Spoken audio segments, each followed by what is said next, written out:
Wala nang laman. Makainit ah. Ah. Da! Sir! Dali ka muna. Yes, sir.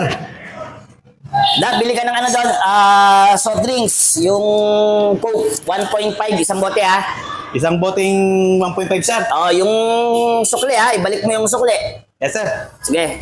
Ang init eh, mainit ang panahon, masarap mag soft drinks. Kaya bili ka na muna ng soft drinks doon ha. Okay, sir. Bili na ako, sir. Oh, isang bote ha. Isang bote, sir. Sige. A few moments later. Sir, dito na ako, sir. Sir, ay pera, sir. Ito yung pera? Yes, sir.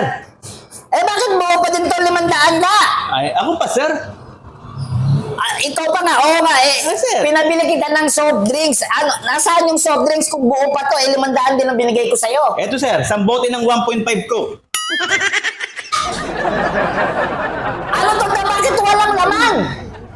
Oh, 1.5. Isang bote. Oo nga, sinabi ko, Coke, isang bote na Coke na 1.5. Pero nasaan ang laman? Wala naman kayo, sir, sinabing may laman. Sabi niya na, bote, 1.5 na ko. Kaya, yun ang ginawa ko. Ay, Diyos niyo, Marimar naman. Oo nga.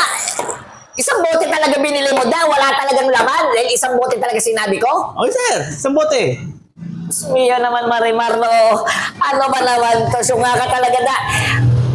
Isang bote ka talaga. Ay, naku, bahala ka nga sa buhay mo. Uhaw na ako dahil. Kanina pa ako uhaw. Ay, naku, malabo ka talaga kausap ba?